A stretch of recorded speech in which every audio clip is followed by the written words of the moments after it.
Thank you for joining us on our journey here to preserve the history of mixed martial arts. When I wanted to take on this project, I needed help. I brought in one of my favorite matchmakers, Miguel Iterade, and the MMA detective, Mike Davis. So to do this, we've been able to preserve history. Welcome and enjoy. Welcome back, fans. Thank you so much for paying attention again. Another great interview we have coming up. Deep Dive, Gerald Harris. Now, this guy is somebody who I fought on the same card of him once, maybe twice. I think it was once, but I just remember it because he stole one of my bonuses, I believe. Well, he made me change the way I did things because beautiful slam he had. I knew he was winning knockout of the night, but very interesting guy. I think he's ran for some form of government. He's been a comedian. He's done a lot in his life. So I can't wait to really dive deep in what he's been doing the whole time. So what we're dealing here with Chris is a very, very well-spoken guy. And like, he's intelligent. He's a school teacher, a gym coach, a female wrestling coach, a big-time family man, stand-up comedian. Like, we're talking about a guy that doesn't have a lot of time. And his independent grind was in the Oklahoma area, which was kind of like the Wild West. Like, it was a little bit bonkers. So we're going to concentrate on his independent grind. Tumbleweed. And push through and see where it comes. Yep, I agree with you, Mike. I think Oklahoma, like a tumbleweed, it's going to be interesting stuff, and how he came to the sport should be very interesting stuff. What I want to get to, hopefully we do, because I'm confident there's a story there. Is you're talking about a guy who's went 3-1 and got cut from the UFC.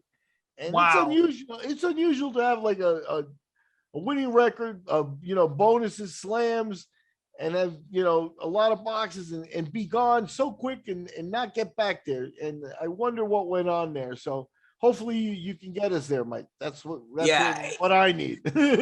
Yeah, right. And, everybody at home, guys, our growth is growing exponentially. And we can't explain to you like how much, not only do we appreciate it, but we can't do this unless we know people are watching it. And greatly appreciated. Please like, share, subscribe, leave a review. We do not care what you say on the iTunes reviews. All we ask is that you leave 5 stars. Just put 5 stars, say anything you want. So without further ado, Gerald Harris. That man.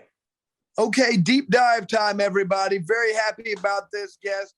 This guy is extremely interesting on many levels. You're going to see not only did he change the way I fought once, because I knew he got the knockout bonus halfway through his fighting. Well, knockout bonus is out of realm. I got to go for a different bonus. But this dude has done a lot of different things. As we're going to talk about him, stand-up comedy. I've dipped my toe in that, but this dude does a lot more than me. He's just all-around great guy and a great fighter. Gerald Harris. Gerald, how you doing, brother? I'm good. No lie, Chris. I did not know you had any idea who I was. So it's an honor to be on this podcast and be interviewed by you guys. So I'm just kind of relaxing at the house after training. Cool. I'm sure we've already talked a little bit. We got Miguel over here above you, Mike over here to your left, the MMA detective right there. So we're gonna go through and we're gonna dissect your career like a crazy ex-girlfriend stuff. Let's get into it. We got Gerald Harris. He's kind of maybe got that kind of generic name. He thinks Chris doesn't know him. If anybody out there doesn't know this guy, buckle down, because this guy, we could probably fill a podcast talking things that aren't fight talk with this guy. This guy he's done it all, and I'm going to let Mike get us started here, but I'm looking forward to it. Hold on. He's the second Gerald Harris to fight in the UFC. There's a Jerry Harris who fought back at UFC 7. Yeah, one glove. Yeah, no, that was Art Jimison, I think. But he wore he was a big dude, and he wore a T-shirt back in those days. So the Gerald Harris we got, he's the real deal. Mike? Hold on, wait. Before we get going with Mike, I want to ask, Gerald, I know your background. Can you tell us like what sports you did before, what led you to MMA? How to get started before you even had a fight? Oh, I sucked at everything. I was blind as a bat. I just got surgery last year, but up until then, my glasses were like fish tanks, man. So I tried to play football. I could be a good running back, but I couldn't see in front of me like 5 feet. So no basketball. I couldn't see the goal. So they took me to wrestle, and I was like, they're right here. So I couldn't see the score, but I wrestled ever since the 3rd grade. That's the only sport I ever played. And that's pretty much what led me to mixed martial arts. So how did you do in wrestling? Did you excel? Did you do well? I did really well. I was just kind of, I don't know how to explain it. It was crazy. I was a state runner-up in elementary, middle school, high school. But in high school, I lost to the #1 wrestler in the entire country, Shane Roller. He was actually a UFC fighter too. So my senior year, I get the #1 wrestler in the United States of America. So, man, yeah, that was my career. Then I went to college. I was ranked top 4 when I went to the NCAA tournament, and I unfortunately didn't have a great tournament. But I was always a good wrestler. I placed top 12 at the U.S. Nationals, Olympic trials. Like I was always really good. You know, if I put more time into it, I would have, probably gotten a lot further. But it just, you couldn't make a living off wrestling back then. It was no, not at all. That was like 2000. That was like 2003. Now there are a couple guys. I'm sorry. There were a couple guys like wrestlers that do the wrestling just pure competition. Like Gray Maynard said, he didn't have a lot of street fights in his background, but he's got all the pedigree you want. And then you get guys like Mark Coleman who love the street fights. What did you have a bunch of street fights or did you steer the other way? That's a funny thing. All right, get out of here, man. Daddy time. All right, that's the baby. It was crazy, man. I mean, when I was like little, we would fight, but nothing serious. I never threw a punch after the 6th grade. I didn't even throw a punch in that fight. When I was in the 6th grade, I went to 3 different middle schools, and I would get picked on a lot, for changing schools. And I'll never forget, this guy was making fun of my shoes, and I said something back, and I was funny. So everybody was like, yo, you just got roasted by the new dude. And I was killing him, bro. I was like, just hitting him with jokes. So he was like, I see you after school. The old school, see you at the bell.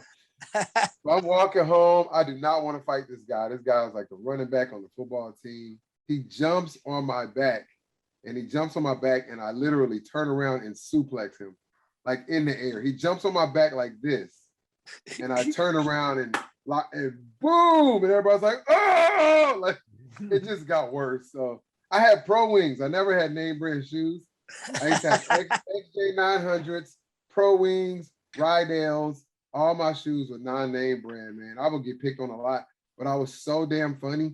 I've never in my life lost a roasting battle. Like nobody can out-talk me. Yeah, that's good. All right, I'm sorry, I got ADHD. So to answer your question, no, I have not. No street fights in college, none in high school, and just one in middle school, and I never threw a punch. So no, I didn't punch anybody. Yeah, I could see that. Well, how about we talk about your first fight? The first one on record I see is August 11, 2006, full contact fighting promotion. For a first fight, the Coca-Cola Event Center can be a little intimidating. When you walked in there, did you have an idea of how important fighting would become in your life? Nah, wrestling well, not just wrestling, but if you're a college athlete, you kind of prepare for the big show. I mean, I wrestled my true freshman year. I was at the NCAA tournament with Brock Lesnar. So, I mean, Brock Lesnar versus Stephen Neal in the finals, legendary 1999 Penn State University. I mean, I've been on the big stage multiple times, and even with comedy, I opened up for Common, I opened up for big names, so I was okay with it didn't bother me at all. It's kind of tunnel vision, but I did not want to fight. I just wanted to take one fight. I was gonna make $600 and call it a day. But when I took that fight, I was gonna make the $600. My friend convinced me to take another fight, which was $800, and I'm like, I'll make this money back to back. But that was a tournament, so I took that fight, and they was like, he can't wrestle. It was kind of, how it was back then. It was like the guy could either box or he could wrestle. I was like, all right, I'll just take him down, and the rest is history. After that fight, my career took off. So where were you training at before that? Had you had any training before? Nowhere. The club, I don't know. I didn't do anything. I just worked out. I was a wrestling coach at the school. I had no camp. There was a gym called Mikey Burnett. I used to go to Mikey's gym. I would go there and wrestle guys. but I was not training. I would not call that training. I call it staying in shape, beach muscles.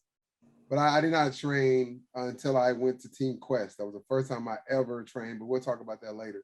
But no, there was no training for me. I just stayed in shape. That's all I did. So first fight, somebody offers you a fight and you're not training on, and you go and say, okay, you don't spar it or nothing. You just went there and fought.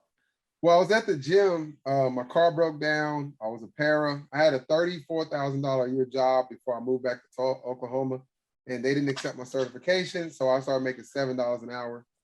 My car broke down. I'm like, this dude at the gym had a car for $600. And I'm like, yo, I'll do roofing, I'll cook, I'll clean, whatever I got to do. He's like, nah, man, you can go fight for $600. And I'm like, fight? I'm like, hell no.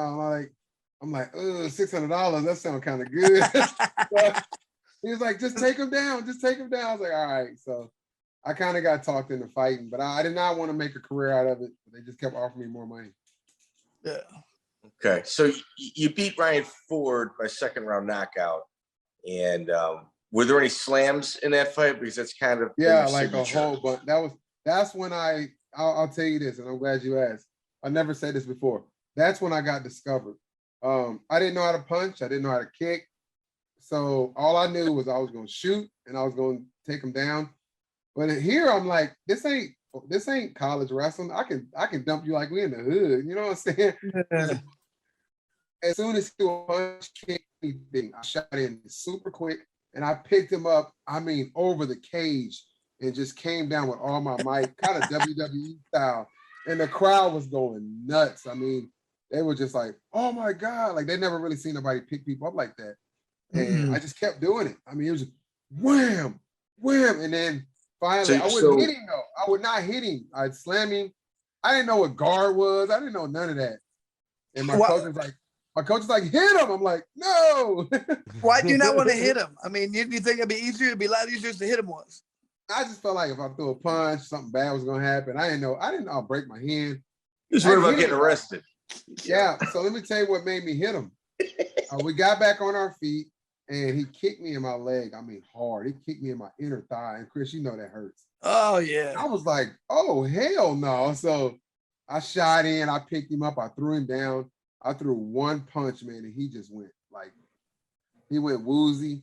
He started tapping, and I hit him again. That was kind of he wasn't protecting himself. He was tapping, so I got another one. Hey, this is for that leg kick, you son of a Yeah, that leg kick was like a dodgeball to the face. That pissed me off, man. was that your first leg kick? Did you have it in action? Hell yeah, I never got kicked in my leg. I'm like, who kicks people in the leg? Like, he never sparred, Miguel. He never sparred. Like, bro, who does that? Like, it felt petty to me. I'm like, who kicks legs? You know what I'm saying? Mm-hmm. Yeah. Well, you were trying to win this contest peacefully. We're trying to work this out. Yeah, I'm supposed to take you down, lay on you till they. He's slamming him. That's not peaceful, Mike. Yeah, he was beating him with the cage floor. That's what he was doing. I don't know how this guy got the video, but there is actually on my highlight video on Jay who may have had it. Man, you have to look. I had on Walmart shorts, and I'll never forget it. Right before my fight, I went to Walmart and I bought some shorts. And you can tell Walmart shorts because they had a little logo on them. I forgot what they're called. And I got the C on there, champions or something. Yeah, like champion, bro. I've never been on the internet forums other than wrestling. I go to the MMA forums. They're like, man, the fights were good, but dudes had on Walmart shorts. I was like, hey, man, no, man. Hey, yo, you're like, I got roasted. I wasn't used to that, huh? Yeah, you better come back up. Hey, man, usually you're the guy I look forward to bet against. I'm always looking for stuff like that. The guy got the cut-off jeans or something, or the shorts like that. I'm like, this guy ain't going to win, I promise. That's what I always tell people. Dude got on some cutoffs. You'd have cost me some money. You'd have cost me some money, yeah. Yeah, I would have. I did.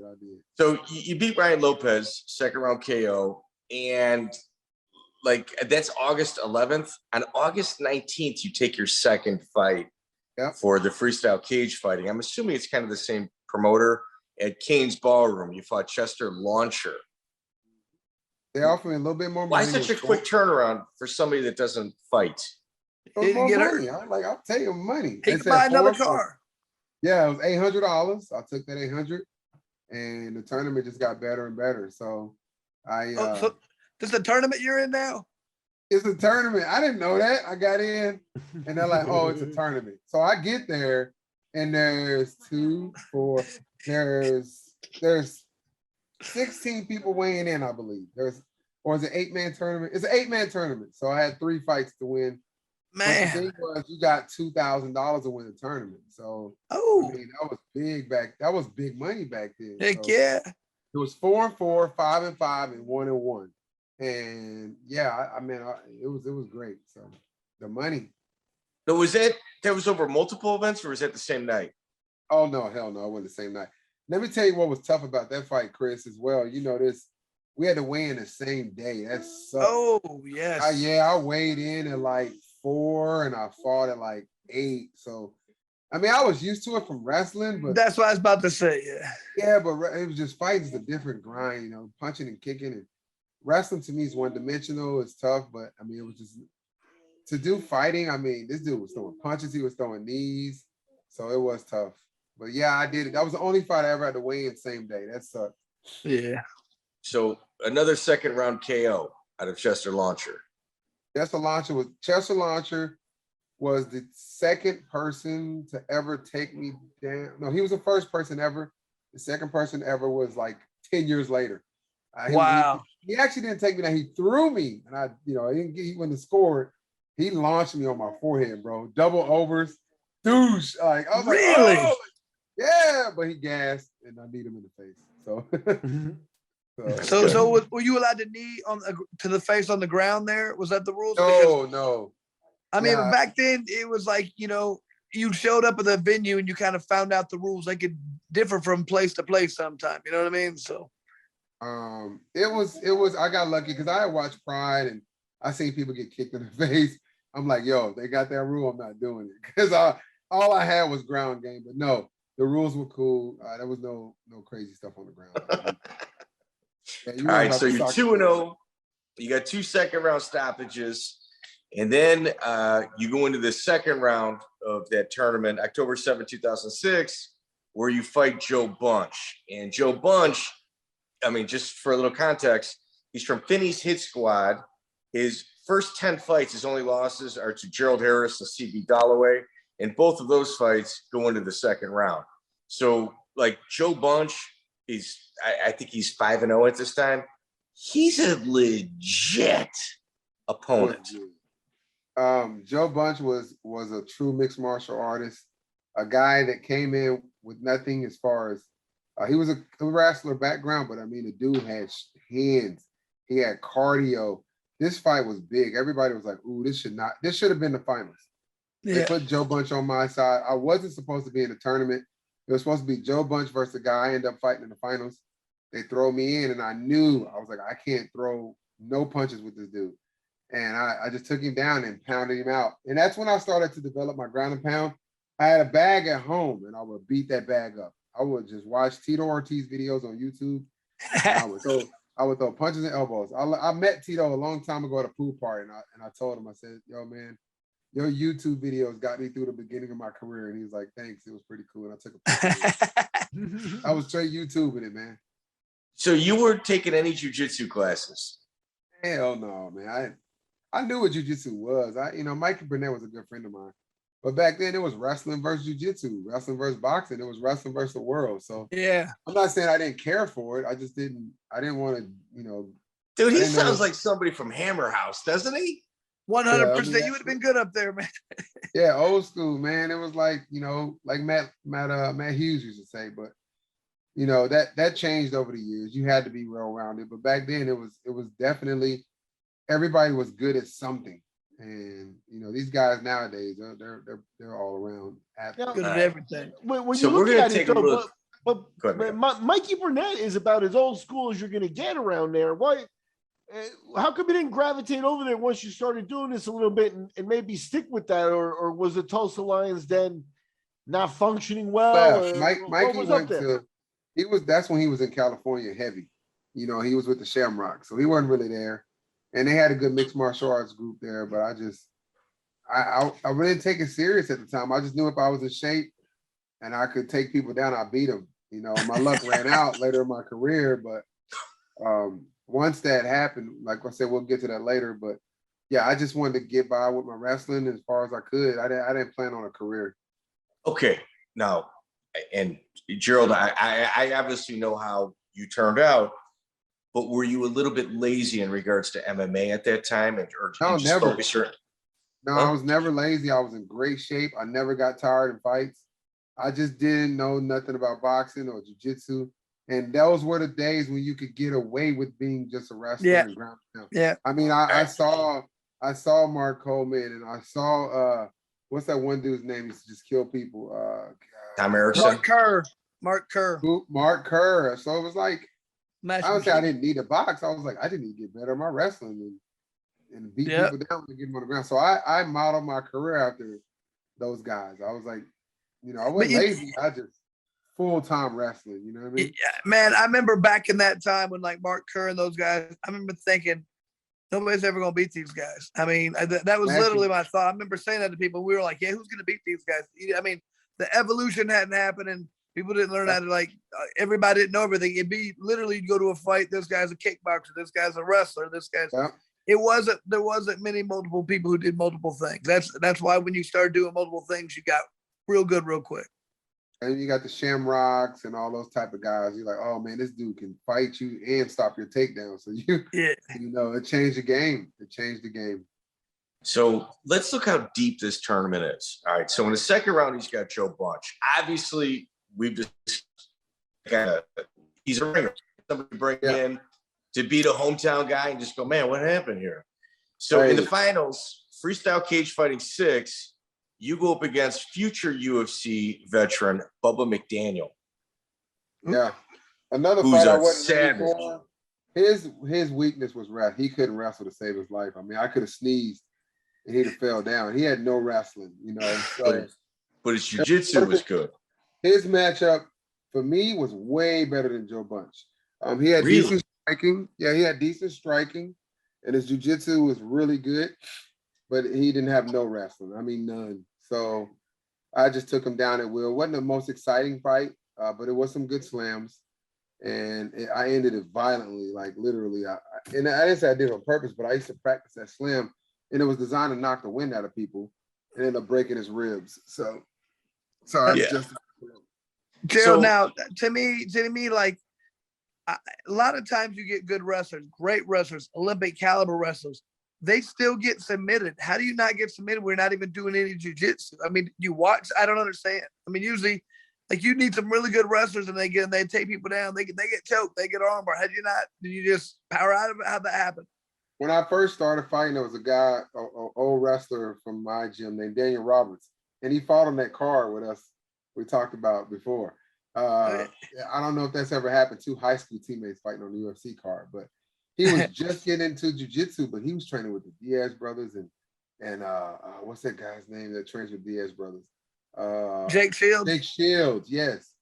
And he was just like showing me arm bars and triangles, and he never taught me offense. He only taught me defense. He's like, if somebody puts you in an arm bar, pull your arm out. They put you in a triangle, turn this way. And, if they put you in this, and that's all we worked. And that was all we worked. Not often, just it was for fun, though. It was like funny. It was like, hey, look at this thing I learned, like this armbar thing. We didn't know what we were doing, I just knew his nuts was on my elbow. That's all I Yeah, I don't like that. Man. Get that off. Yeah, that was good. Yeah. But no, it was fun, for me. And it was just more of I'm going to wrestle you, and if you put me in an armbar, I'm going to get my arm out and punch you in the face. And if you try to punch, I'm going to take you down. It was literally, so, I was forced to evolve in my career later. Yeah, in order to properly set that table up in regards to this, so Gerald Harris comes in 3-0. Obviously, he's really not training MMA or jiu-jitsu at this time, but he's stopped everybody, including Joe Bunch. In this one, Bubba McDaniel comes in at 5-1. The first round, Gerald is struggling because the guard of Bubba is super crafty. And he was tall. He was like 6'5". Ooh. Yeah, he's super lengthy. Joe gets 3 okay slams on there. And then in the second, Joe continued to get the takedowns.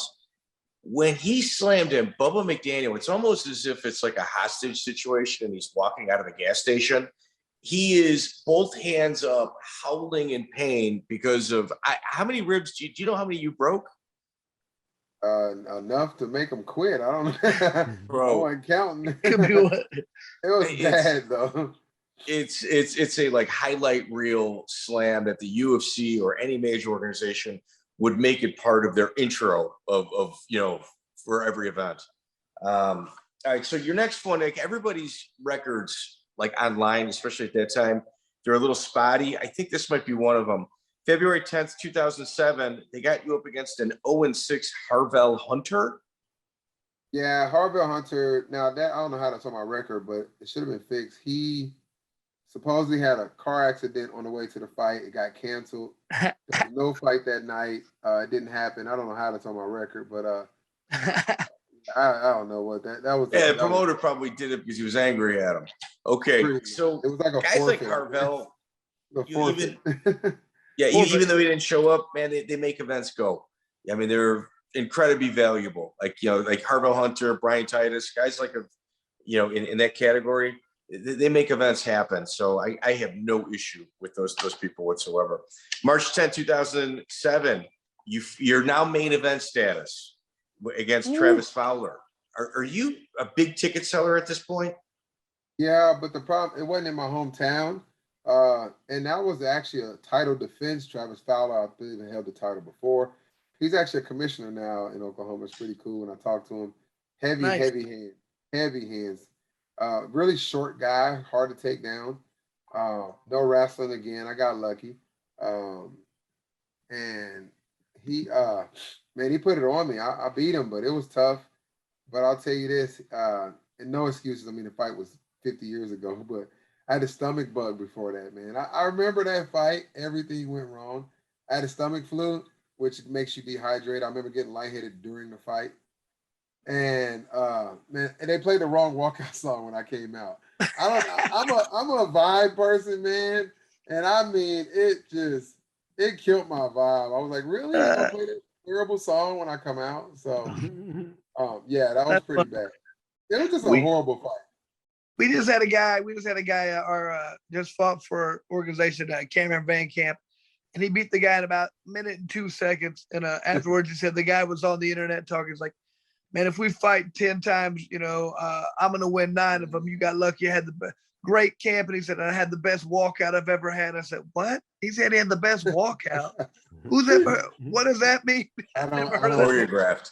Oh yeah. Well, I'll tell you this though. That what bothered me is they played a slow song when I came out. I mean, bro, I'm talking about like bedroom slow jam. I was like, yo, what is everybody looking at you? Yeah, I mean, it was like bumping and grinding. I was like, what version of this song did you get? Like, so it was bad. I'm walking to the cage like, you can't be tough. Threw you off. Yeah, he's talking about being between the sheets. I'm like, yeah, dog, I don't want to.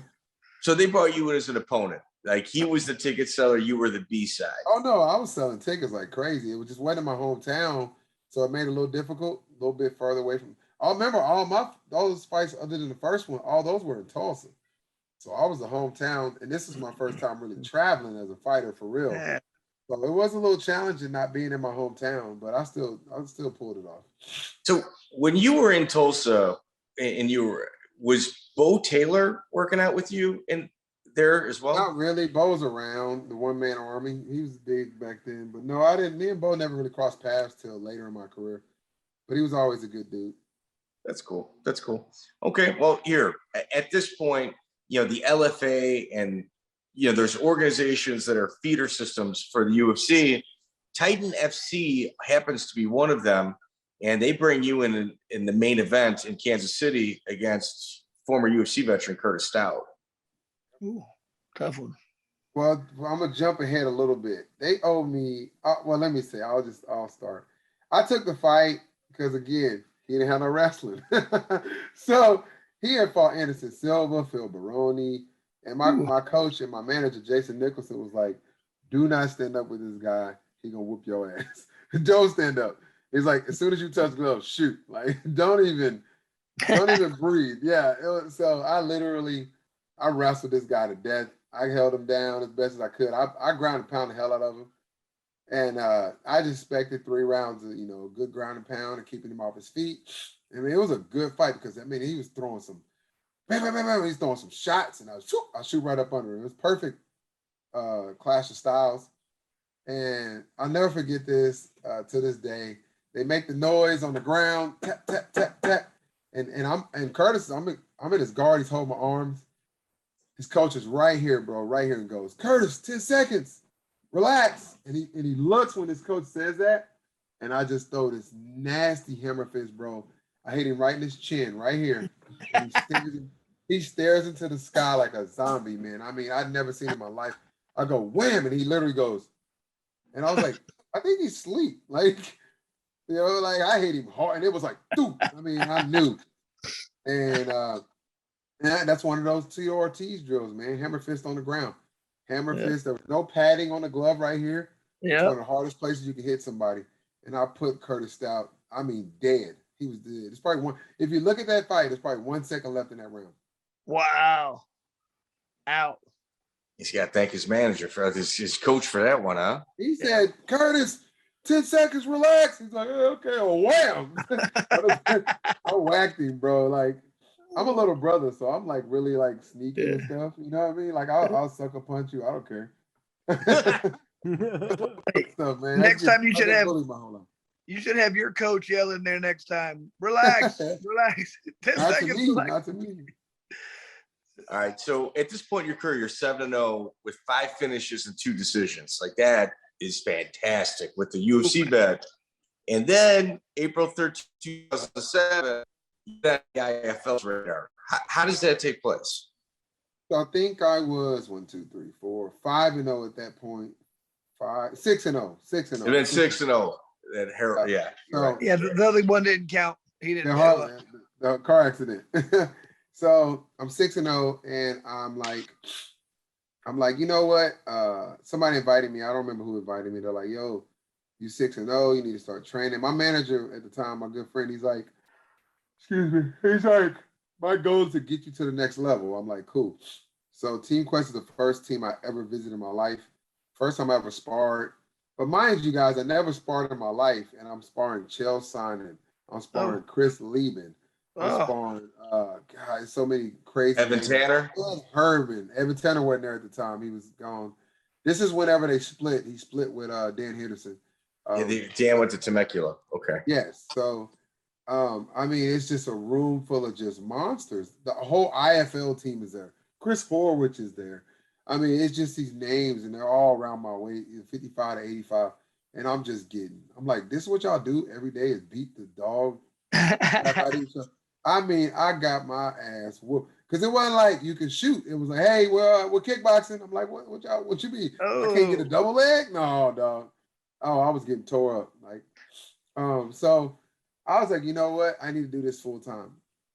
And I while I was out there, mind you, I was just there for 1 week. I flew out there to train just to figure it out.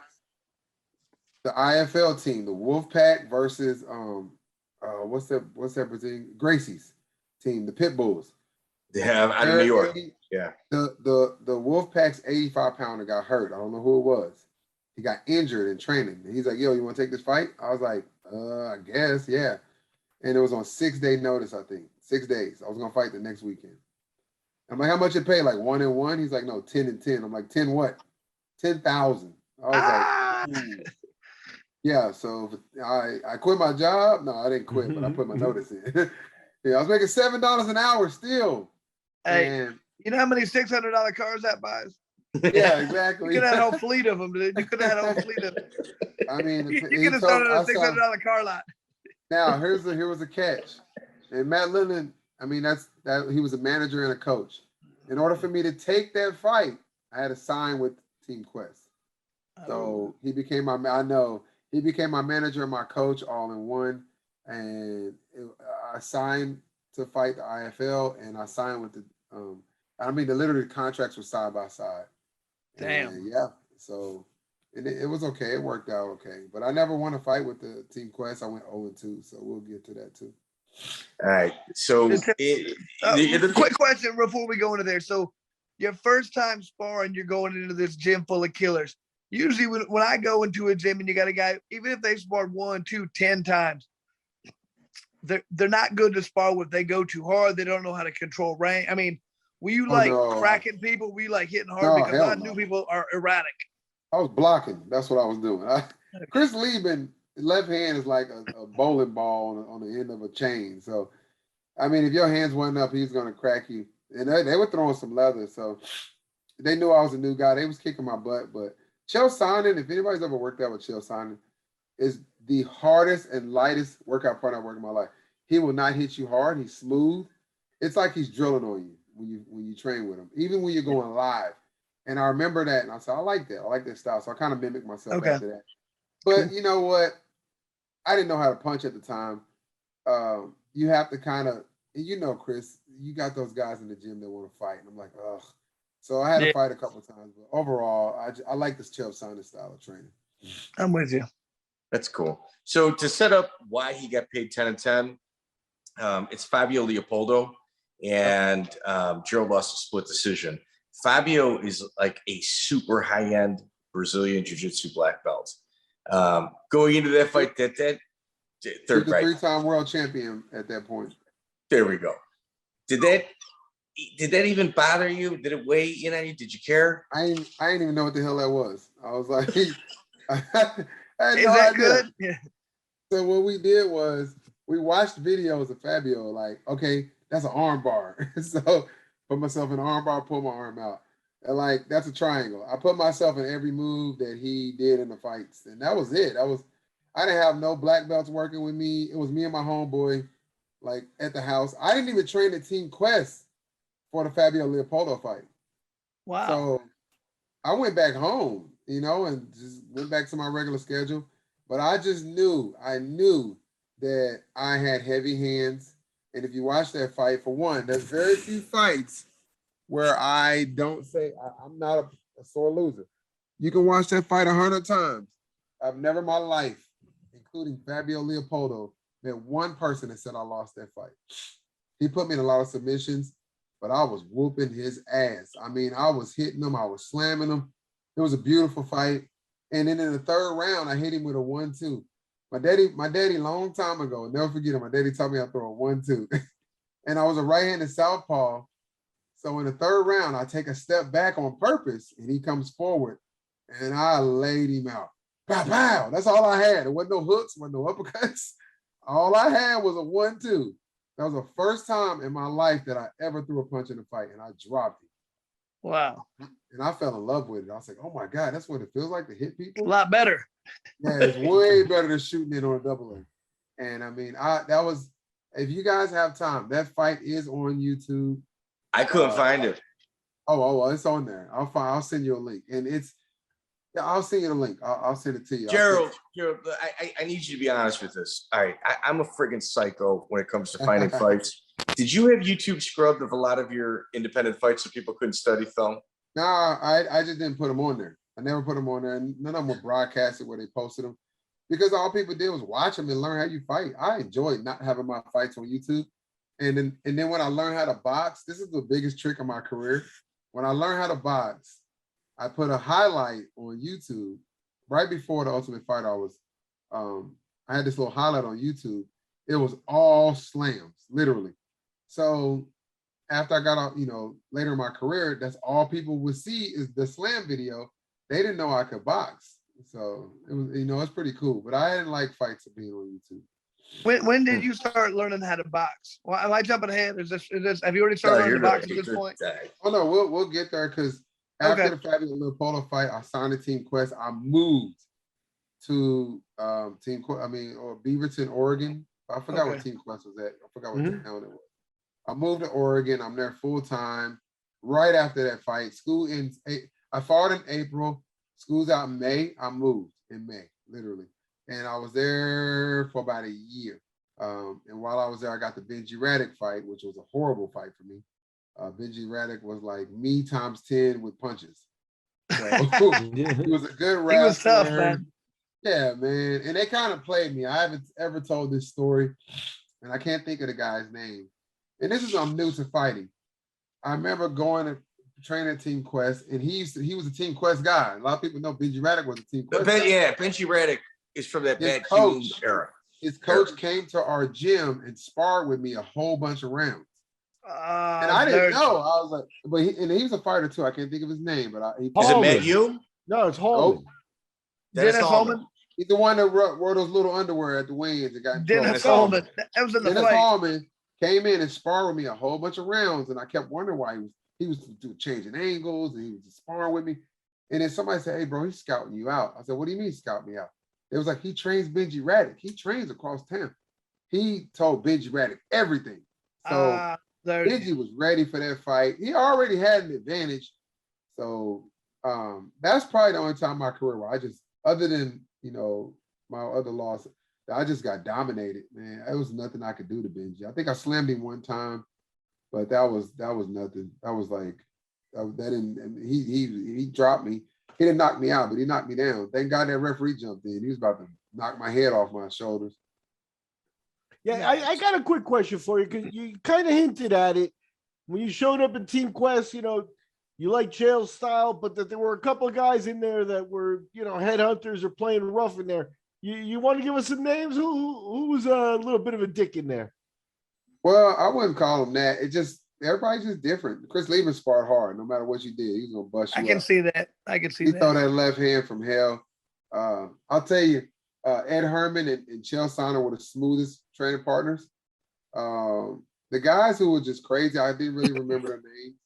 There's nothing wrong with sparring hard, but I just remember the guys that sparred too hard, never fought that hard in fights. Now there's times in training where we get heated. Me and my boy, we bang out, we bleed, and we tap gloves afterwards. But I know sparring is real. It's not the same intensity. It's not the same environment.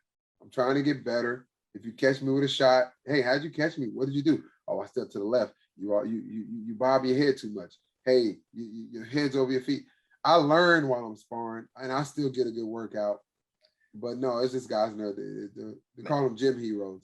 Yeah. So that's the best thing about being in there and sparring. It's just figuring out how to hit and not get hit. It's like a chess match. Figuring out, what do I have to do to make this guy, you figure it out as you go in there with that new guy. And that's what a fight's like. So I love going in there and just trying to figure that out. But yeah, the goal of going out there and just trying to kill a guy, that doesn't make any sense to me, because there's a lot of gym heroes and there's a lot of guys who are so much better at the gym. So much better. You don't want to be that guy. Yeah, and it happens in every sport. Guys are wrestling. I got guys you can't even drill with. You can't even shoot on them because they won't. I'm like, bro, you don't wrestle like that. You go out there and get your ass whooped. Why are you trying to be like, get better? You know what I'm saying? You're trying to win in the wrong spot. Like, there's no referees, there's no judges, there's no paydays. You're supposed to get better every day you go. So you've got 2 losses in a row at this point, and you had said, think about this. You don't take MMA serious. You're murking people. You're finishing them. Now you decide to take it serious, and you take 2 losses in a row. Where is your mindset at this point? So that was mostly, I'm trying to think. I may have this wrong. I think I moved there after the Benji loss. No, I didn't move there. At that point, okay, this is what happened. At that point, I just knew I needed to work on my striking. There was a boxing coach there. He's still around. He's still in Oregon. He's actually Chael's boxing coach. Nicest guy I've met in my life. His name is slipping my mind right now. It'll come back to me later. And I started working with the boxing coach once a week. And the only thing he taught me, he said, "Look, man, I can't teach you how to throw 1, 2, 3s." He said, "You're a right-handed southpaw." He taught me a stiff jab. And that was my favorite punch my entire career. And I have really heavy hands. And when I jabbed you, it felt like a straight right. And I fake and I do. It was hard. I hit people, and when I landed, they dropped. It was kind of fun because people don't expect hard jabs. I threw my jab like a straight punch, and it got to you quick. So anyway, I started training and get my boxing right, and I got better. So that was pretty much the main goal, was to get better in boxing. See, you say converted southpaw. I say more of a standard wrestler that's not going to change like the way he's going to shoot. Well, a lot of wrestlers don't. I talked to Rashad Evans about that, and what they do is they go pop, pop, change stances, and then they shoot. I ain't have time for all that. So a lot of wrestlers will go orthodox and still shoot southpaw. A lot of wrestlers get addicted to throwing hands, so they don't even care to shoot, you know? Okay. Sure. You got 2 losses in a row. Obviously, it's not affecting you. You're pushing forward. And you fight November 3rd, 2007 for FTP Global Showdown against Jeremija Sanders. First time I ever dropped somebody with a punch. I hate him. I hate him with that stiff jab, Chris. I mean, I hate him in the eyeball. Wait, let me tell you, messed up though. So I stiff jab him and he drops. I ain't never dropped nobody in my life. So I punch him, bow, he just wobbles. So while he drops like a flash knockdown, and as he's coming up, I lat drop the hell out of it. Like, it was dirty. Like, he didn't even know where he was at, bro. I could have walked off after that jab. And he kind of fell into me, and I'm just like, I mean, it was like a perfect fight. So, yeah, that was a big one. It was a good win. I mean, he wasn't the toughest opponent in the world. And that got me back in the win column, which was great. Set up for me, moving forward in my career. Well, I think it also propelled you to the Ultimate Fighter. From there, January 27, 2008, just, about 2 months later, you're out in Vegas, sitting in the Tough House. Yeah, I got lucky, honestly. They didn't give a shit about my record or anything. I was eating lunch with Ed Herman, and I was telling him how I'm that highlight video that's still on YouTube to this day. That kid was a really good kid. Took a bunch of VHS tapes and made that highlight video for me. I said, hey, I'm trying to get an Ultimate Fighter. He said, man, let me make a phone call. He just called this lady. I don't know who she was. Mom sleep, baby. He called her, and she was like, and Dora, I'm telling you, you could hear her digging through the tapes, like a box of VHS tapes. And she's like, oh, here it is. And she puts it in. She's like, oh, my God. Like, she see me just slamming people. Boom, boom. This highlight video was crazy. And that was it. She's like, all right, I got you. And I was on the show. I got flew out to Vegas, interviews. I mean, I had to do the work after that. But, and Chris, you know it, man. Who you know is very important. And I was talented enough, so it wasn't like I sucked and I just got a hookup. You looked the part. You looked the part, man. You're going there like, oh, this guy's amazing. And I needed that extra push. I had no connections. They would have never saw that tape. They had hundreds of tapes. Yeah. I mean, she's digging through a box of tapes, bro. I don't know how she found mine. So, yeah, and I got on the show. Now, once you got out there, that was kind of like a rough Ultimate Fighter, wasn't it? Like, you got there and you had a fight to get in the house? Was that like the first time, right? Yeah, it was a blessing and a curse. When I got Ultimate Fighter back in them days, you basically made it in the UFC. Every Ultimate Fighter I ever saw, the guys were in the house, and then they got a fight at the fight night, and the winner got to be in the UFC. And if you had a good fight, both of you in the UFC. So I'm like, I'm in the UFC, I'm good. So I quit my job. I canceled my lease in my apartment. I moved in with my mama. I didn't have nothing. I sold my car. I didn't have nothing. Gave my mama the money. Hey, just use this while I'm gone. And it's pretty crazy. I had 2 kids at the time. And I went to the show like I'm in. I'm about to win this thing, or at least I'm gonna get on in the UFC. And I'll never forget 2 vans pulled up, and me and 16 guys in the van. We like, what's that van? And somebody's like, oh, I was like, it's 2 vans. We go inside the gym, and maybe 5 minutes later, these other guys come walking in. And I mean, it was like a face-off. And they're like, yeah, you're going to fight those guys and get on the show. And we're like, people start freaking out because everybody quit their jobs. We were all like wrestling coaches. And I was a maintenance man at my apartment complex. I gave up a lot of stuff, man.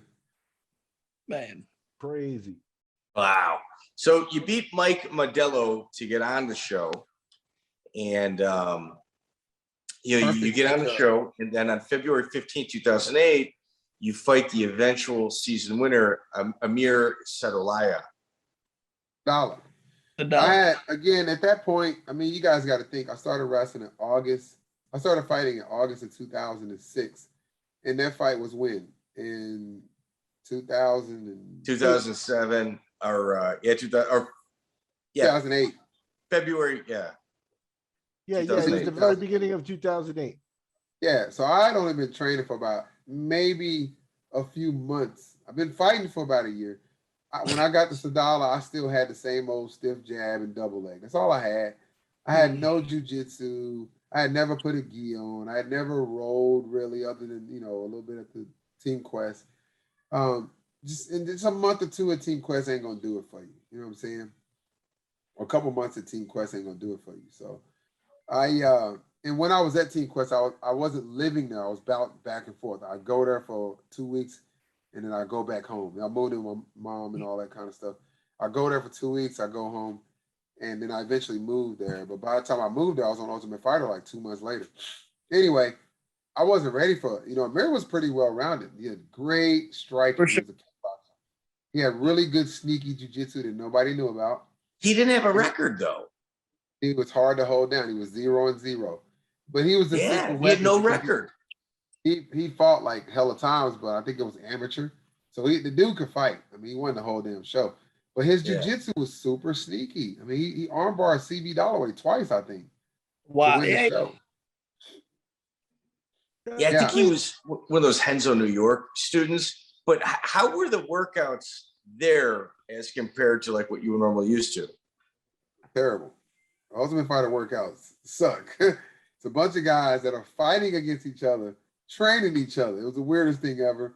The only thing that I liked about it is I would get one-on-one pad work. It's just hard to train with somebody that you got to fight, like literally straight up. I think I fell trapped into that team crap and started thinking these guys were my friends and teammates. We all trying. It was like Hunger Games, man. Like you got to take heads off. So the workouts are really bad there. You really have to make the most out of it. You're not in your environment. You don't have your coach. The best thing about the Ultimate Fighter is they take care of you like crazy. Whatever food you want, they cater to it. I did like it, and that was the main thing. I was like, man, I never ate like this before. So that's about it. But the training is pretty bad.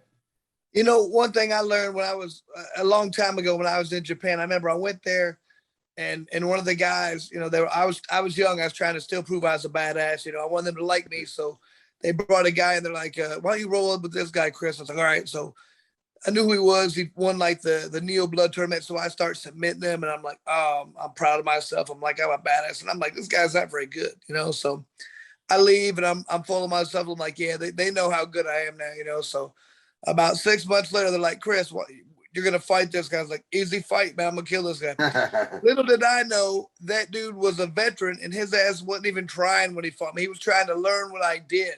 Yes. He didn't try nothing. So when we fought, none of my moves worked because he knew what I was going to do. So I learned that there.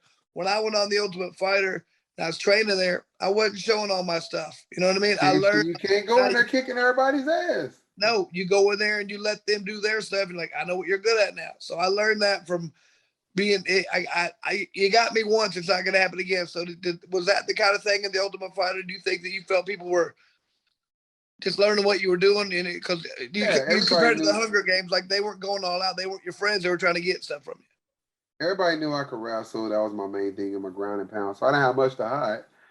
Yeah, I guess that's true. Sorry. I didn't have much to hide, but they didn't know how powerful I was. I wasn't picking people up. They had watched my videos though. Forrest told me. Forrest was like, I think Amir was the #1 pick. And I was like almost last. So our plan was to take Amir out because he didn't have any grappling. I was like, it was a good matchup. So they watched my videos. They're like, he's just a wrestler. I mean, they literally got lucky when he caught me and I went down. But no, training was just, I'll tell you this. Forrest Griffin, and I love Rampage, trained Amir for our fight. He trained. He watched video. He brought it to him like, hey, this is what we need to do. Fight this guy. Mind you, we weren't allowed to watch TV. They trained for me. I just went in there and fought. Like I had no game plan, nothing. So, yeah. And Rampage said himself, he's like, I suck as a coach. So, I mean, nobody coached me for that fight. They expected me to go out there and just do my thing. I understand. Yeah, Rampage would have probably been like, pick him up and slam him. I mean, pretty much. Yeah, you can do that, Rampage. I can't do that. You know what I mean? That only worked for so long. I mean, I did. That was my thing. So, but I just needed more at that point. To win Ultimate Fighter, like CB Dalloway would have been a horrible matchup for me. I mean, the guy had striking, wrestling. So, yeah. I mean, I got a question. I want to take you back to what you said. I imagine like an old West saloon with the 16 guys in the first van, and then the second van shows up, and you said it was like a showdown. It was a standoff. Like, how long before you were actually in the ring, the weigh-ins? Like, how did all that, like, take me through that day and 48 how long hours. it was. 48 hours. 48 hours. You weighed in the next day and you fought the day after that. So, and how'd your opponent get picked? Dana made it up? How'd all that? They just picked them. You didn't get to pick who you fought. I think they matched people up like, hey, Harris is a grappler. This guy's a striker. Either Harris is going to get knocked out or Harris is going to take him down. And I played it safe. Why would I break my hand or risk injury in the fight to get in the house? So I just took him down, beat him down. And, I know those guys try to impress the UFC, but I'm like, I need to win to get in. This ain't, they got, what's that show they got now? The Contenders. This ain't the Contenders. And I did my job. I went down there, took him down. I ground and pound the hell out that dude. He had zero wrestling. So, and my cardio was always on point, so I beat him down. But yeah. It seemed like you hit a cardio wall in that fight, though. Am I off on that? Wait a minute, Amir, or that one? With Amir. No, you're talking about the fight to get in the house. The fight to get in the house. When I fought that guy, it was a good matchup for you. I never got tired of the Amir fight, not at all. He just caught me with a good shot. But no, I wasn't tired at all. I felt great. So. And when did you find out that you weren't fighting in the finale? After that fight, I got hurt. I tore pretty much every ligament in my ankle. That wasn't on film. I was on crutches. He tore my cornea too. Amir Sadala's fingernail. I remember second round, I said, hey man, there's something in my eye, They kept dabbing on it. If you watch the video, his fingernail cut my eye so bad that the skin from my eye was hanging out of my eyeball. When I closed my eye, it closed on the skin of my eye. So I was blinking going, what the hell's in my eye? It was my skin. So he tore my cornea with his fingernail. I couldn't see well. Gross? I mean, it didn't really affect the fight. I had the same game plan. I'm going to shoot, I'm going to slam you. And I was winning the fight, slam him. He didn't land no strikes, kick, punch, takedown. And I got up from a shot, and he brought this knee up out of nowhere, hit me right in the temple. And when I say flash knockdown, it was like, doop. I was like, whoa, that was quick. And as soon as he kneed me, I dove in on a single leg, and I'm squeezing it. And I know this drill. I'm like, okay, I'm hurt right now. And I'm looking at the referee. I have this single leg. The referee's right here. And he's like, come on, Harris. I said, I'm good. I'm like, I'm good. And I'm looking at the guy. And he goes, oh, that's it. None of these punches are landing. And Amir's like, swinging. And I'm literally like this, holding his leg. He's not hitting me or anything.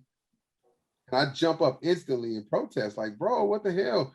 I'm talking to you. Why would you stop the fight? Like, I'm literally talking to you. Well, I didn't see you improving. I was like, that was what referee was it? Huh? I can't think of it. He's the one that got in trouble for selling weed or something. Oh, Josh Rosenthal. Rosenthal. And Rosenthal was just like, bro, I'm like, I'm talking to you, literally. In a single leg going, I'm good. You know what I mean? And he stopped the fight, man. So you were the one who called and set him up for the rest, probably. No, I didn't do it. But hey, and I broke down, man. And a lot of people understand why I broke down is I cried so hard when I lost that fight. I've never watched that video to this day. Oh, wow. The reason why is, Chris, I gave up. Exactly. I didn't get paid. I didn't get paid for the first fight to get in the house. I didn't get paid for a Mr. Dollar fight. I got $500 a week, and I sent that $500 a week home every week. I sent it home. So I went home to nothing, no job. I was living with my mama. I didn't have a car. I didn't have no money. So when I lost that fight, I broke down. I lost everything. I was crying, but I was like, you know what? I'm gonna heal up. I'm gonna train for this. I wanted to be the Ultimate Fighter so bad. I seen Rashad Evans and other guys win it. Yep. And I felt like I lost everything. And Rampage said, bro, you good. You still got a chance to get on the UFC. So I don't think people don't really understand like how much of not the long shot, but how much people put into that. Yeah, it's like you took every dollar and bought your last lottery ticket. It's everything you guys riding on this thing. You just sit there hoping that everything works out. When it doesn't, it's so depressing, man. It's depressing, and people couldn't understand. My friends, And then let me tell you something that's crazy. I'm not jumping ahead, but check this out. So you know the clause in the UFC, you can't tell nobody you lost, right? So Yeah.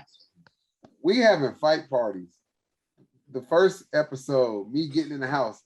We're at a bar, there's like 100 people there that cheering. Yeah, I got in the house. Every episode we're watching together at this bar. The episode where I fight, I'm like, I'm not going to the bar. So I knew I was going to lose. So I go to my homeboy's house. He invites the whole neighborhood. There's like 20 people in the house. And we're sitting there and they're like, yeah, I'm slamming this dude. And, I'm beating Amir. First round. Second round comes. Whoop, he needs me. I go down. Wham. And I'm like, the whole room just looks at me. I'm like, sorry, guys. Oh, man. I would have probably, you should have done. Party to watch me lose, and I already knew. You should have like just watched the first round, and after the conclusion, I'm like, I'm gonna go to the bathroom and just hop out the window and just take off and go. I'm plugging TV, man. So, Gerald, the thing is when you lost and you were upset, you were like, I wasn't out. Like, oh, I was pissed. But you got to see your grit. And that's important, man. Like, you cared. No, it didn't feel like it at the time, I bet. I take that win over that grit. But now, you know what? I don't think I would have won the Ultimate Fighter. I most likely would not have beat CB Dalloway. And after the show, I went and trained with him. He's a good dude. They took care of me. I trained pretty much everywhere. I got invited to a lot of camps because of my wrestling. So I developed a lot of friendships on that show to this day. But I wasn't ready for that show at the time. I wasn't ready. So I got questions though here because, like, we haven't even touched upon the fact that you do stand up and obviously you've got charisma and things like that. Like the TV people, like you said, I think it was Ed Herman made a phone call for you. The woman was like, "Oh yeah, we'll take him." You know what I mean? You check off a lot of boxes. I know Mike loves it when I say that. I do. How was the conversation that you weren't going to get back? That they weren't going to take you for the why next are they show? pushing you? Why are they making a push? So here's what happened. A whole bunch of us didn't get invited back.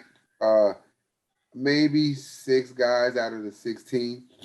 I know, obviously, what's the name? Dumbass got in trouble and got kicked off. He got to the finals but got kicked off. So CB fights another guy to get in the final. They had a rematch, another fight to get in the finale. CB got beat by Amir in the semifinals. Was it Judy Browning? Who was it? JT Money.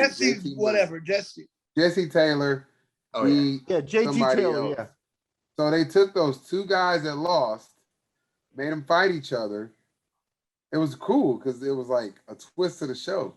Jesse Taylor got kicked off, the video breaking windows. Mind you, I went to bed that night. Every Ultimate Fighter, everybody knows, the last day of the show, they take you out to eat and they take you to the bars, whatever. Yep. I went to the bar. I was at the bar for 20 minutes. I got a cab to my hotel and I went to bed. Because I'm not going to hang out with 16 fighters. Like, there's nothing good's going to happen. Something bad's going to happen. And I'm glad I did. Listen to this dude. Think about it, though. No, I mean, they put you in a house for 6 weeks, 8 weeks. You can't do anything, no contact with people. And they give you about $500, take you at the restaurant, strip club, and go run amok. It's insane, man. I'm surprised there's not trouble every. I cashed out at the Boom Boom Room. I was like, "Hey, cash me out, girl," and then they cashed out, and I went to my room and I went. Same thing. I said, "Hey, here's 500. Give me. You can keep 100." And this took off. Yeah, give me 4. And then I went to bed. I went straight to bed, and I woke up. I heard all the news. Anyway, those 2 ended up fighting. And back to me, it was, I don't know how long after, I got a phone call. It's Joe Silva. I'm like, hell yeah, I'm training my ass off. Now, mind you, after I lost on the Ultimate Fighter, I went back home. Remember, I left Oregon because I got on the show. I couldn't afford to be there for 6 weeks and leave my family back, in Oregon. So I said, hey, I told Matt Lindland, we'll come back after the show. I'm going to be in the UFC. I lose, and I'm like, I'm training. I said, Matt, I'm still Team Quest. I'm training back home. I said, I'll come back after the finale when I can afford to live there. I had no money. I had nothing. I couldn't live in Oregon. So Joe Silva calls me, I don't know how long after the show, and I'm like, yo, what's up, Joe? He's like, I'm thinking I'm about to get my matchup. You know, Joe calls you getting a fight. You He said, excited? hey, man, I'm probably let you know that you're not going to fight on the finale. We got to let you go. I was like, let me go? I was like, I fought my butt off. I wanted to get in the house. He's like, I'm sorry, man. He said, we changed it up this year. And if you can't, he said, if you can't make it on the Ultimate Fighter, you'll never make it in the UFC. And I said, Mr. Silva, I promise you that I'm going to get better. And I promise you that I'll be in the UFC.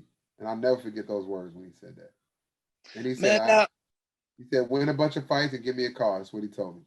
Man, now I'm gonna come back just a minute before you talk about the feeling when you first lost to Amir. I remember, when I got on the Ultimate Fighter and I made to the finale. The winner of that one got like $100,000. You got to fight with the champ St. Pierre at the time. You got $100,000 sponsor. So it was like $250,000 pretty much to the winner. The loser got like very, very little. So losing that, I just felt like I lost a split decision there, and it like almost crushed me. But at the end of the day, I feel like that was like a turning point in my life.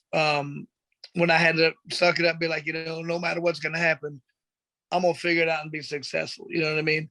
Do you feel like that was a turning point for you? Or do you feel like was it when you had to face that, did it almost break you, or what happened with that? No, honestly, it was the opposite. We'll get to the breaking part later. It was the most of all my career. I lost. Remember, I came up short my whole life. I was a state runner-up in elementary, middle school, high school. I was a qualifier in college. I won my conference. Yeah. Ranked number 4 in the country. Get to the tournament, have a bad tournament. I never won anything significant until I won that tournament when I first started fighting. So I'm like, this is my thing.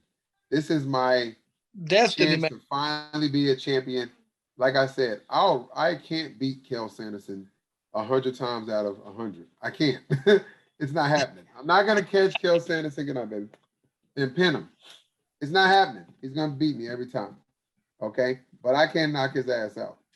Okay, and I finally found the one thing in my life that I could actually control, and I felt like, you know what, I'm about to prove this guy wrong. And when he said that, he said, you'll never be in the UFC.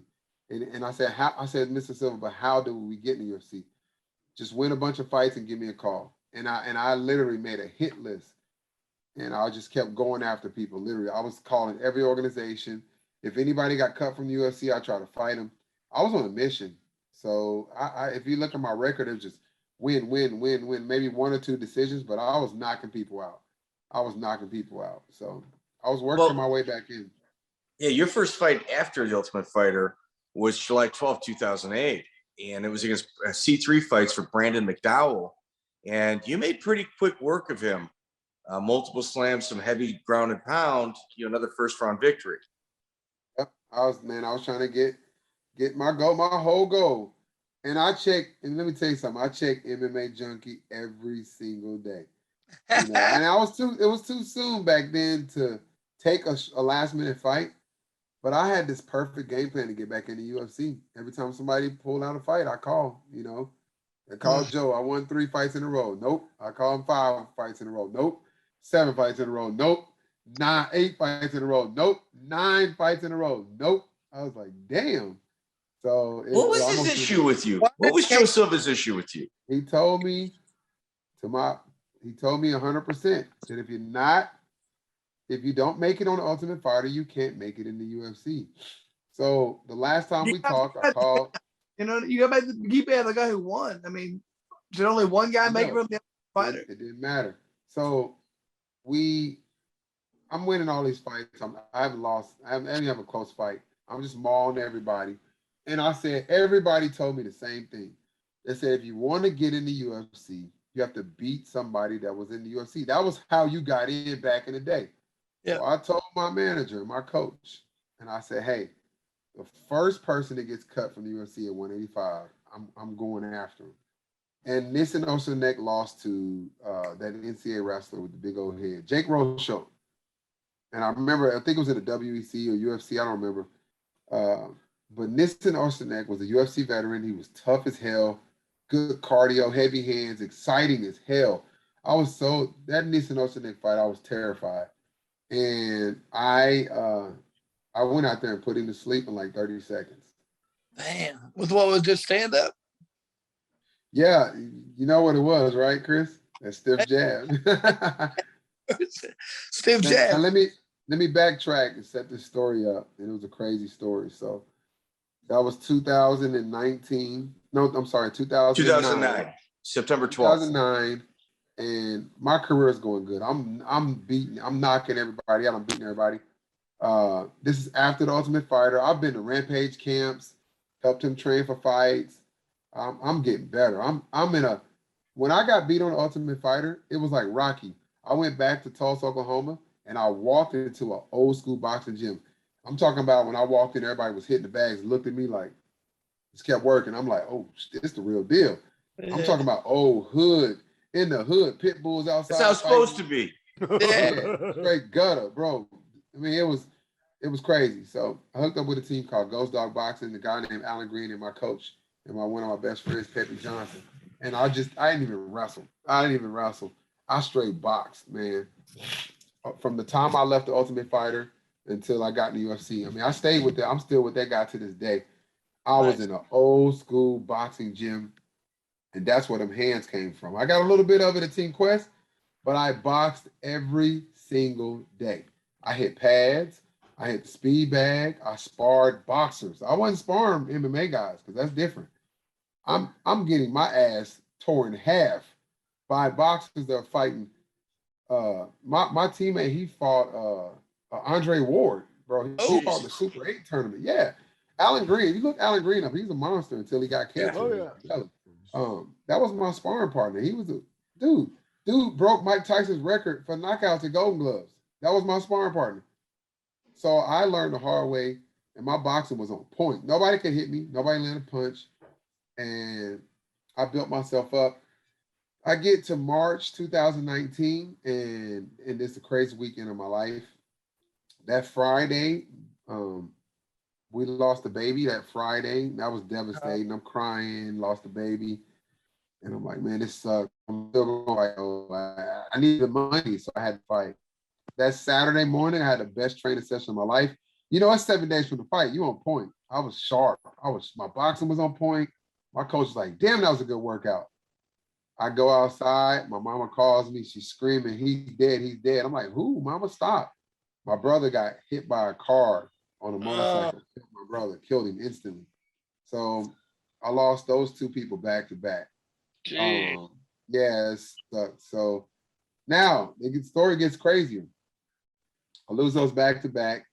And Rampage Jackson, I call him. He's my boy. I'm like, yo, man, what do I do? My brother just died, and his funeral's next week. He died in Georgia, actually, and I was in Oklahoma. And he's like, man, what you want to do? I was like, he said, if you don't want to fight, how much they paying you? Not a lot, right? And I said, yeah. I said, it's just like $2,000. He's like, I'll give you the $2,000 if you don't want to fight. And I was like, no, man. I said, I want to do this for my brother. In the back of my head, I was like, I might take that money. So I'll take the $2,000. My brother never fought. My brother never got to see me fight because he lived out of state. And I said, you know what? I'm going to do this for him. And I went ahead, and the first punch I threw in that fight, I knocked him out cold. I threw that stiff jab, and he went to sleep. And it was an out-of-body experience. I was standing there, and I went, wow, and he went to sleep. And I just bawled. I cried. I didn't cry when my brother died. Because my mama was crying so hard. You had to keep it together. I had to keep it together. So I knocked him out. Now, to make the story even crazier, you guys, mind you, I've been doing comedy and putting on shows for almost 10 years at this point. Wow. So everybody looks at me and goes, Gerald, can you do the funeral? So the whole time I'm training for this fight, I booked the church. I got the casket picked out. I got everything done for my brother. I got the food. I remember my cousin did the food.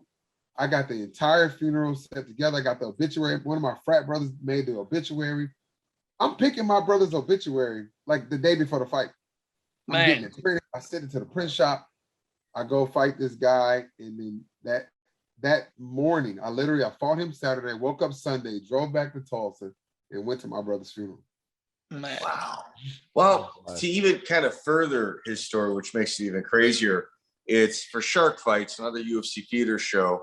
It's a co-main title fight. And what happens is you see Osternick, Gerald is kind of walking to, Gerald is watching the way he's walking and times his footwork, kind of like if you were to watch a Jersey Joe Walcott like footwork video, there's a couple of them on YouTube. They're incredible to watch.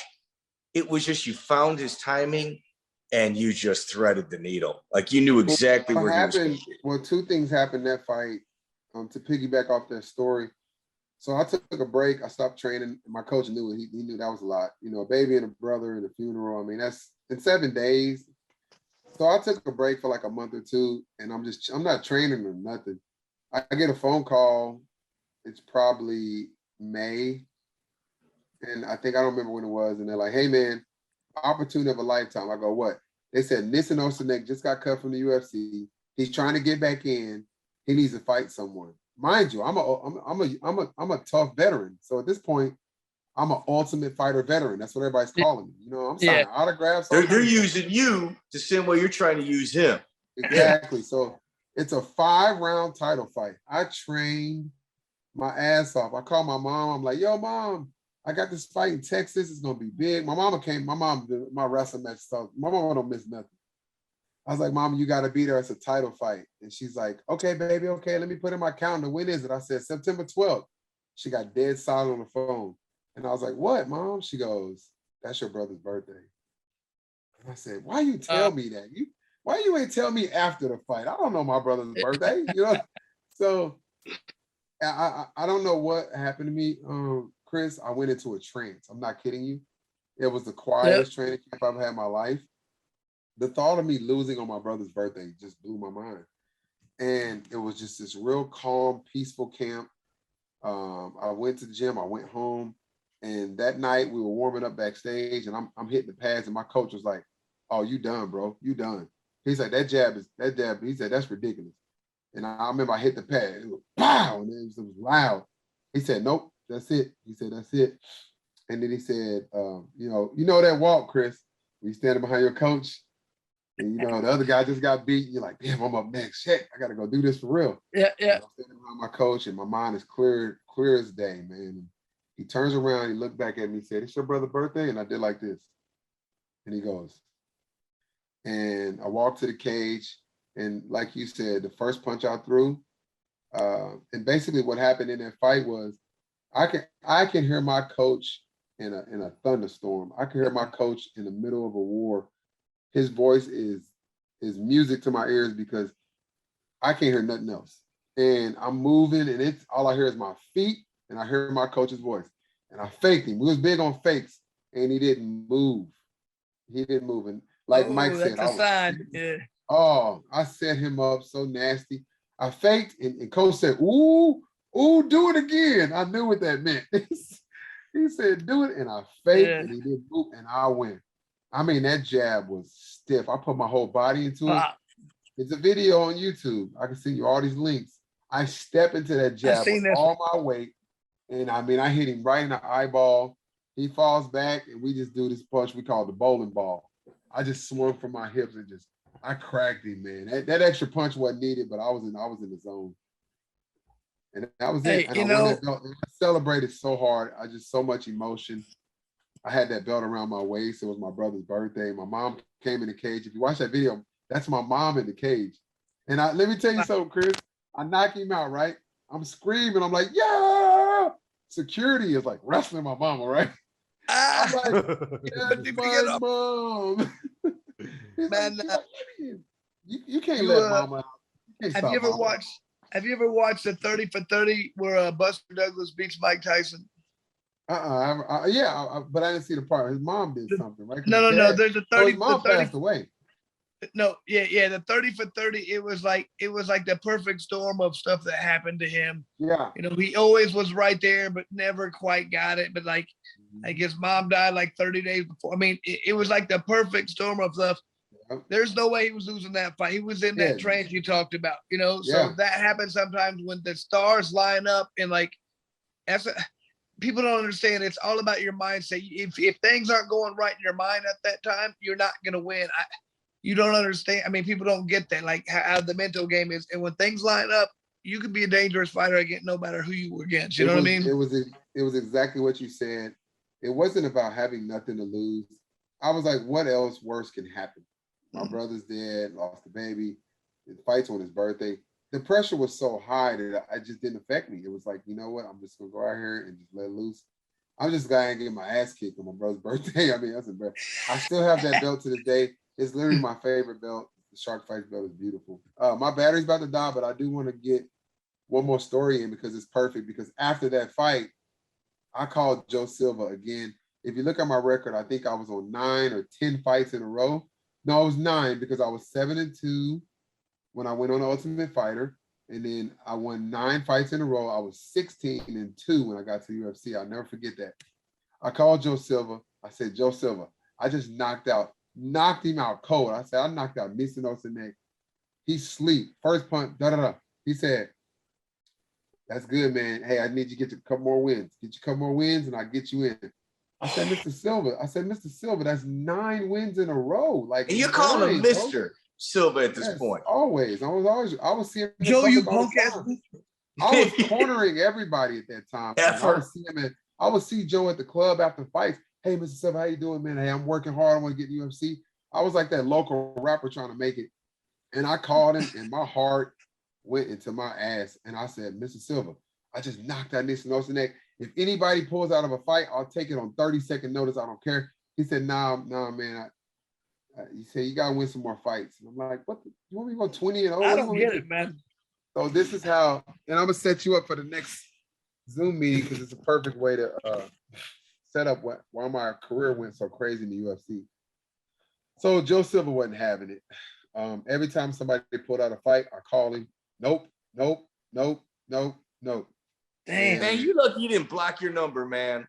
I probably would have, but MMA Junkie announced that Dana White was going to be in studio. This is the December of 2009. I got to find it. I want to find this clip because I want to play it. I'm sure they still have it.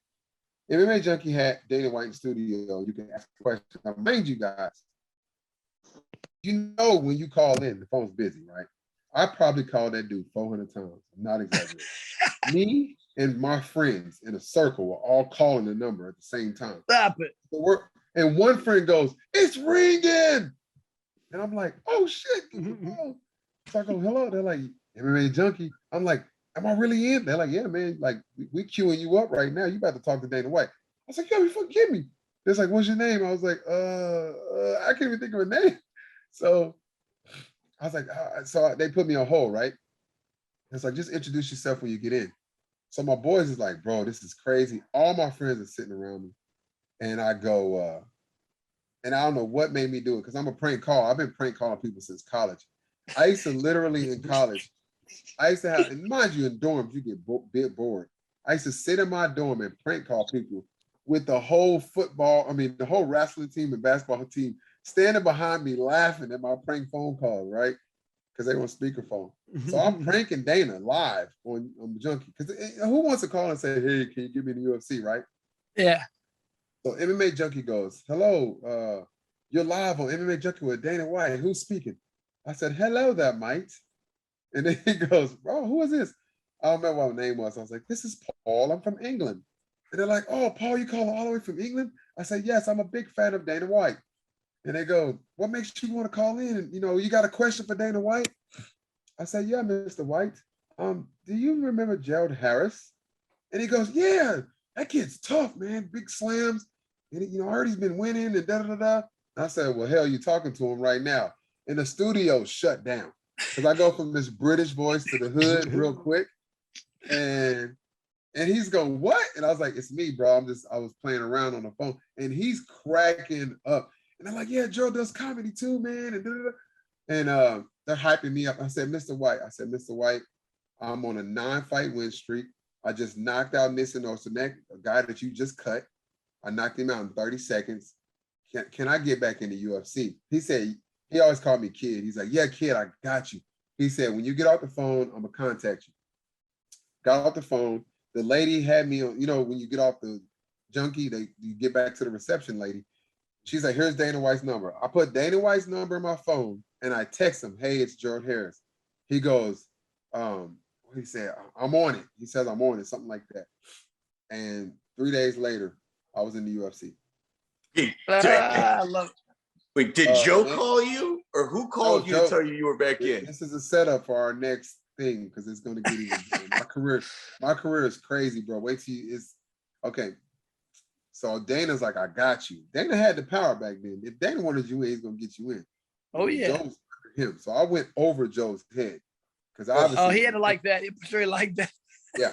So Dana's like, I got you. I'm on it. I'm like, cool.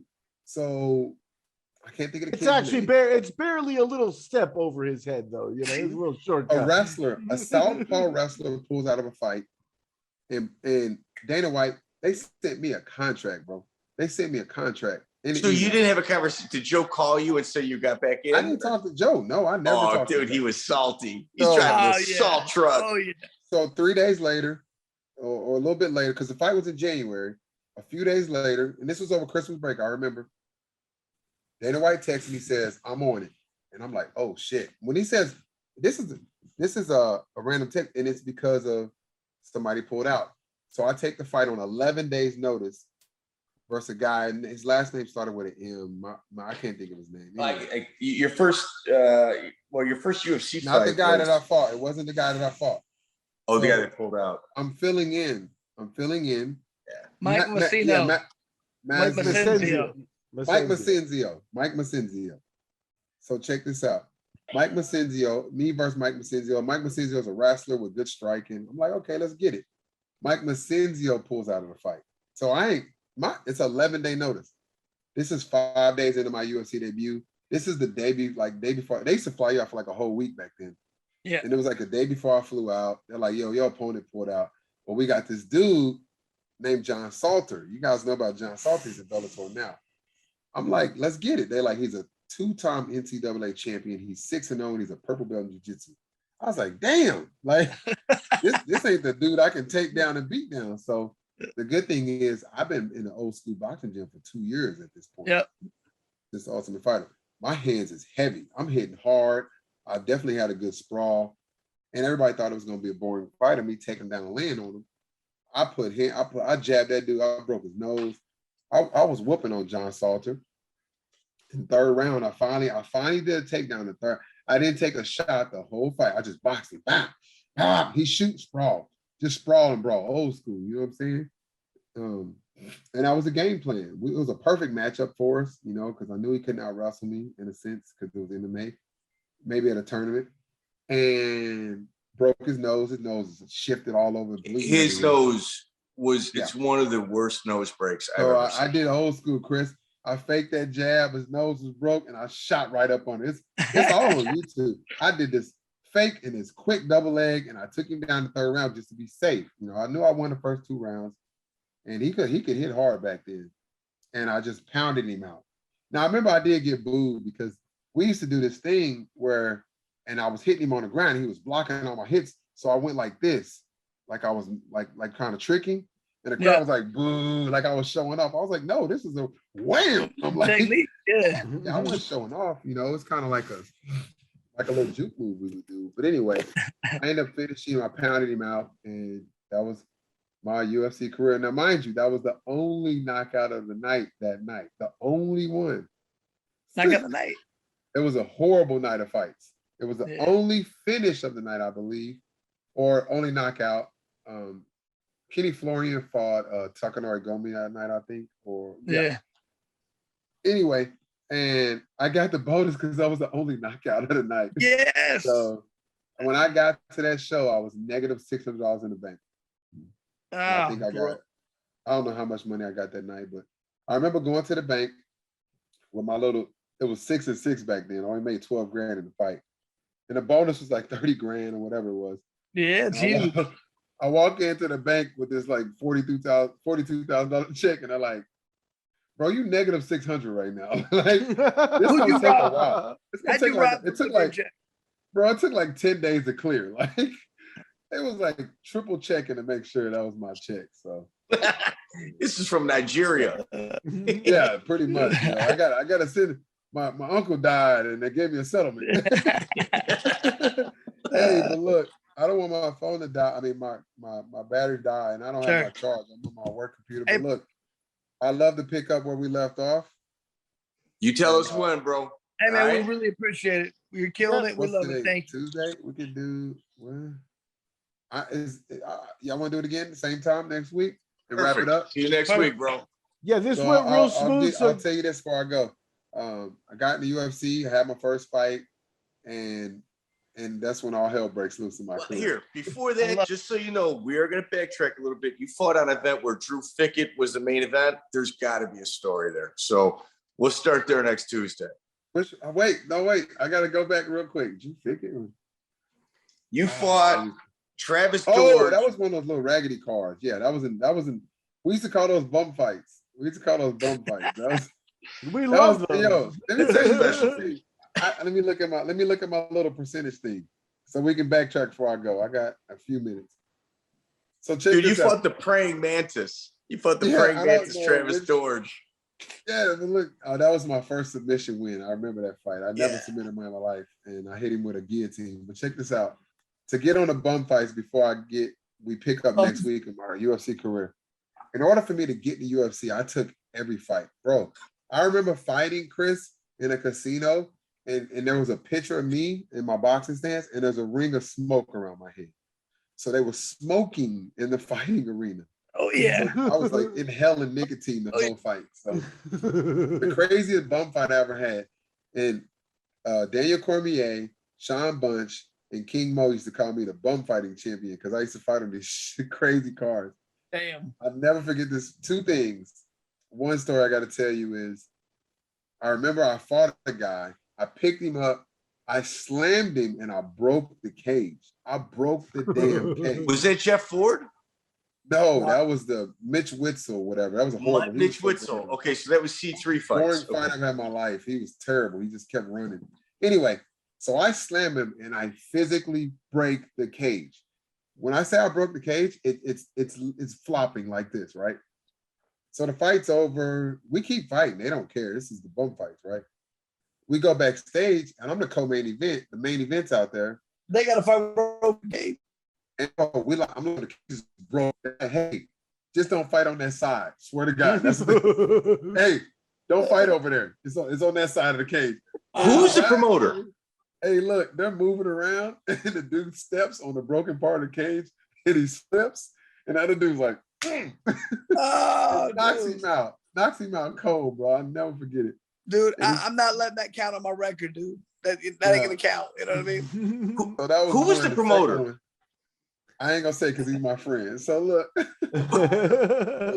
the second one, last one before I go. This is all before I got in the UFC. We fought outside, which is a great idea if you have a tent. There was no tent. If it doesn't rain, fighting outside. Oh, it rained. No, Chris, it didn't rain. It stormed. Like it's a tornado across the street, right? So I'm the main event, and I'm fighting. And look, everybody's coming backstage with torn ACLs. They slipping and sliding. They're like, bro, it's raining. It's not like it rained. Like you're gonna walk out in the rain. Like I'm no. What? So was it no lightning? It was everything. Lightning, thunderstorm, tornadoes. Yeah, I'm not kidding. We're in the middle of nowhere. So it's storming. It's going crazy. I go in there and I pick the guy up. I never forget it. And I slammed him. And you would have thought I slammed him in a puddle. You know how the guys dance in the movies in the rain and they splash in the puddle. Bro, it was like boosh. Blinded you. Yeah. Did you lose that fight? You couldn't see from the puddle? Hey, I'm hitting him. I'm ground and pounding him, and we're sliding across the cage like a slip and slide. Dude, he held his mouth underwater and he tried to drown him. That's how he kept him out, man. I should have drowned him. I should have pushed him down. I'm hitting him, and the referee jumps in, and he's like sliding in the home base, and it's water. It's raining, bro. I ain't talking about rain. It's physically. It's what fight was that?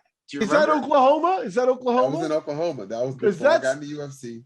I don't think people understand the weather in that tornado tunnel or whatever, man. I knew who that was. It's wicked. Same promotion.